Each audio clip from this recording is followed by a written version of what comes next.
Hello everyone, welcome to the next section of the Forex Beginners course. And in this section, first of all, we are going to be talking about basic Forex terms.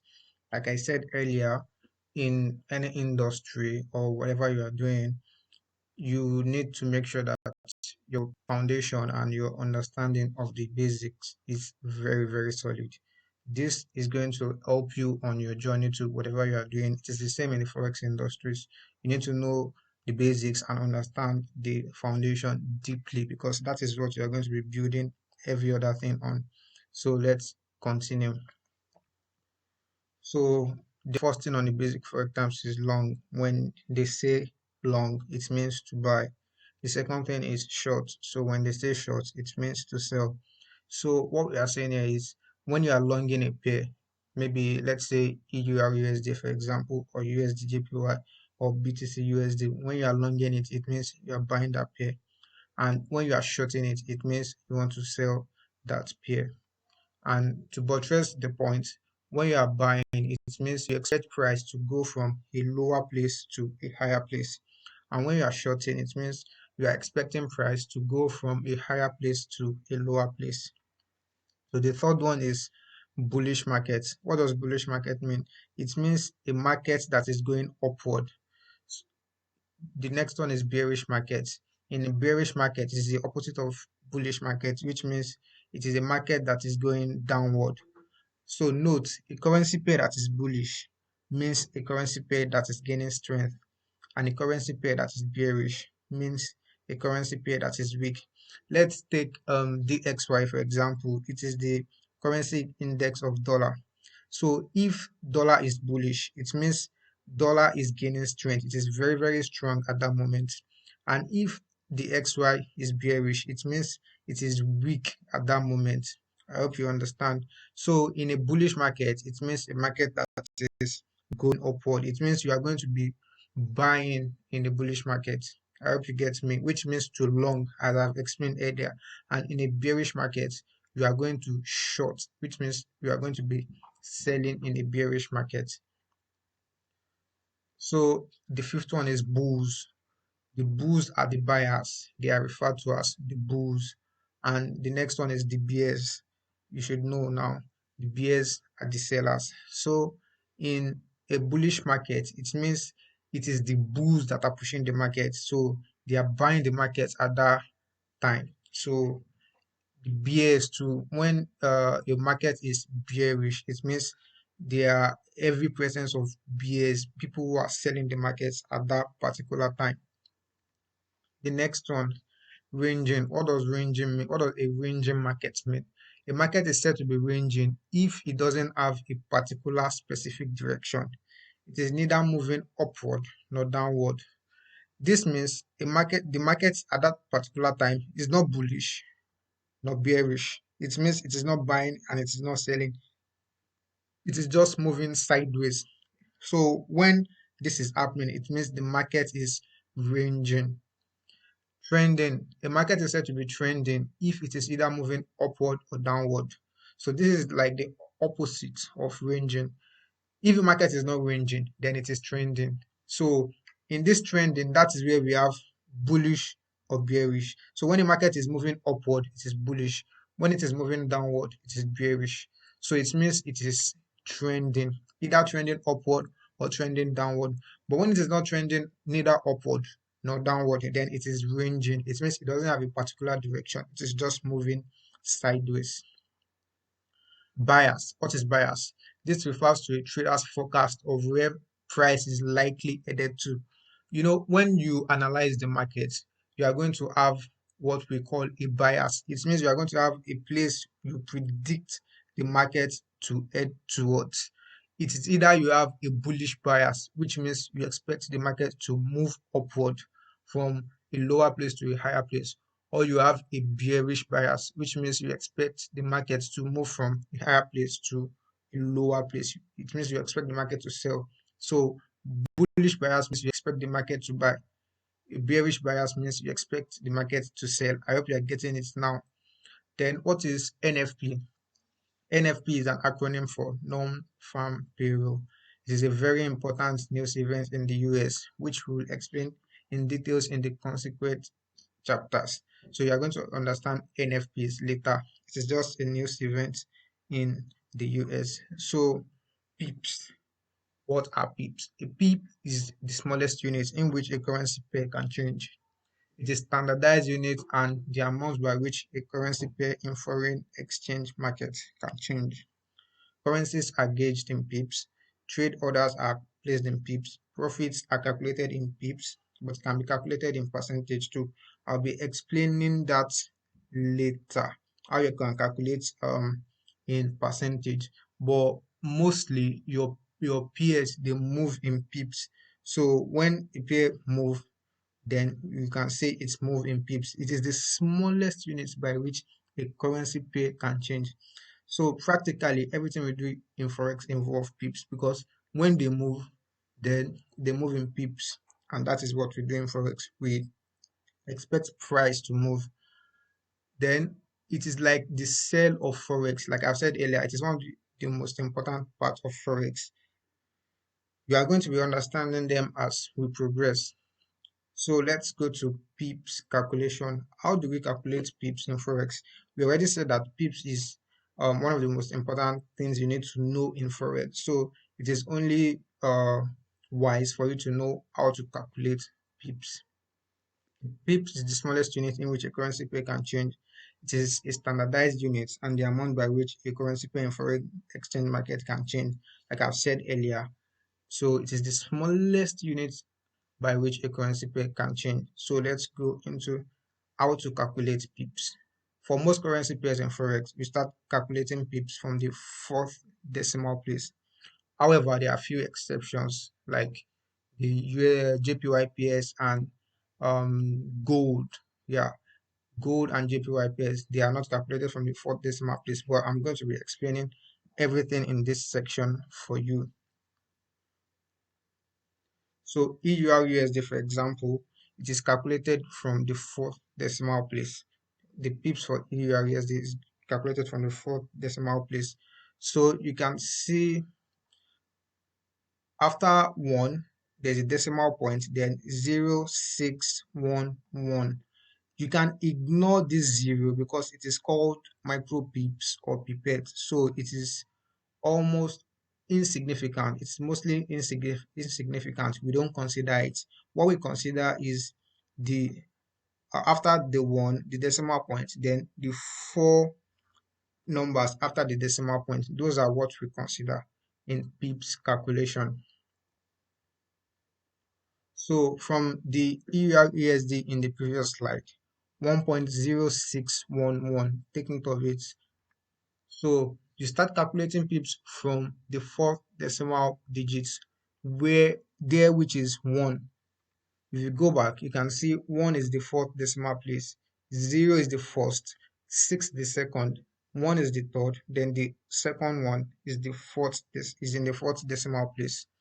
So how do you calculate it? Now, if your USD is set to move a pip, it means it moved by 1 pip. Then we add 1 to the fourth decimal place, which gives us 1.0612. If we go back, you can see it was previously 1.0611. But if it moves by 1 pip, it means we are going to add 1 to the fourth decimal place. Since we said we start pip calculation from the fourth decimal place for most pairs like EUR/USD that I'm making the example now. So if this EUR/USD makes 1 pip movement, then we are going to add 1 to the fourth decimal place, which is 1. Then it becomes 1.0612 after we add the 1 pip move. So how did we arrive at 1.0612? We added 1 to the fourth decimal place number, like I've explained before, and it increased from 1 to 2. So if EUR/USD, which is currently at 1.0611, makes a move of 1 pip, its new value would become 1.0612. I hope you understand this now. So let me re-explain. EUR/USD, the current value is at 1.0611. If it makes a 1 pip movement, then it is going to become 1.0612, which means we added the 1 pip to the fourth decimal place. I hope you are taking notes. Now let's go to another pair. This is GBP USD. So the current value is at 1.2072. Like I've said before, you are going to ignore this little zero at the subscript. Just ignore it. It is called pipette or micro pip, and we don't consider it. We are going to consider the four numbers after the decimal point. So 1.2072, 2 is in the first decimal place, then 0 is in the second decimal place, 7 is the third, and 2 is the fourth decimal number. So 1.2072 is the current price of GBP USD. Now let's get into the calculation. So it is currently at a market price of 1.2072. Now, if GBP USD makes a move of 2 pips from the current value, its new value will become 1.2074. Like we explained earlier in EUR USD, when it's made a movement of 1 pip, we added the 1 pip to the fourth decimal place. Now in GBP USD, they are telling us it's made a move of 2 pips. We are going to do the same thing here, but what we change is the number of pip movements. Earlier, it moved just 1 pip, but this GBP USD, it makes a movement of 2 pips. Now, what we are going to do is add that 2 to the fourth decimal number. Here, the fourth decimal number is 2, like we have explained before. So if we add 2 pip movements to these two fourth decimal place, it becomes 2 plus 2, which is 4. So the new number will become 1.2074, like we explained here.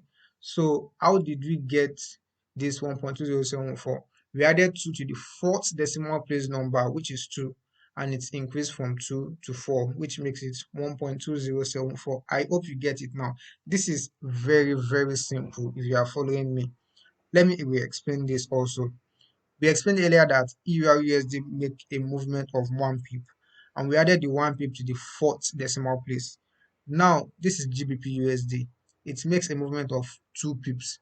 Now, we are going to add that 2 pips to the fourth decimal number, which is 2. So, 1.2072 become 1.2074 because we added the 2 pip movements to the fourth decimal number, which is 2. I hope you understand it now. Let's take a longer but more appropriate way to calculate peak movements. I've explained the simpler way of calculating it, and I want to believe that you understand that. Now let's go into the longer but a more appropriate way to calculate it. Now we'll take the first example again, EUR/USD, which made a movement of, which is at a current market price of 1.0611. From the example 1, we saw EUR/USD move 1 pip. Therefore, you add 0.001 with your calculator to that original value of 1.0611. Let me recap. You know, I already told you that for most pairs, we calculate them from the fourth decimal number. So if you look at this, if a pair move by 1 pip, then 0.0001. If you look at the 1, it is at the fourth decimal place. It means for every movement of all the currency pairs, then they move by 0.0001. I hope you are getting it. Now, if they tell you that a particular pair make a 1 pip movement, then we are going to add 0.0001 to that particular current market price. So what do we get? 1.0611 is the current market price, like you can see here, 1.0611. Now, if it makes a 1 pip move, then 1.0611 plus 0.0001, because it makes a movement of just 1 pip. So it becomes 1.0612. I hope you understand now. If you don't understand, you can always go back to this video and then watch it again for clarity. So this method seems longer, but actually the real way and the most appropriate way of calculating pips. In the first method, we directly added 1 to the last decimal place number of that value of 1.0611, and we immediately got 1.0612. But in this method, which is the longer but more appropriate way of calculating pips, you can see that as I already said before, you are going to add we are going to start calculating from the fourth decimal place number. So if since EURUSD make a movement of 1 pip, then it means it's make a movement of 0.0001. So we are going to add that to the current market price, and it gives us 1.0612. Let me give you another example for clarity. GBP USD again, 1.2072. That is the current market price. Now let's get into it. Let's see the second example above. So it makes a movement of 2 pip from value of 1.2072 to 1.2074. Now, I told you that whenever the currency pair moves by 1 pip, then it moves 0.0001. So since GBP USD moved by 2 pips, then it means that 0.001 in two places. So we are going to multiply 0.0001 by 2. So it will give us 0.0002. So it means when GBP USD made a 2 pip movement, then it moved by 0.0002.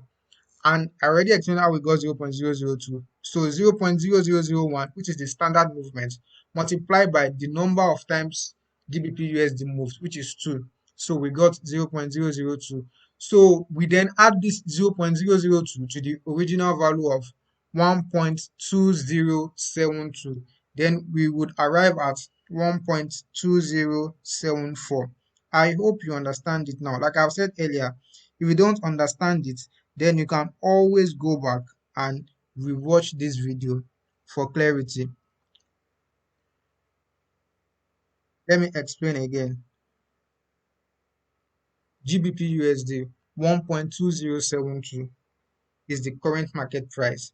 Then it's made a movement of 2 pips. How do we calculate the 2 pips? 0.0001, which is the standard movement of pips, multiplied by the number of times GBP USD moved, which is 2.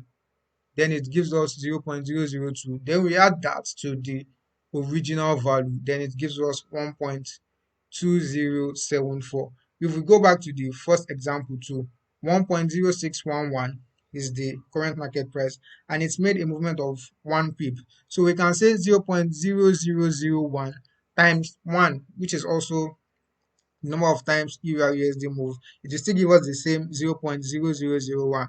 Then we add it to the original value, it gives us 1.0612. So that is how to calculate pip movement, and this is the more appropriate way of calculating it.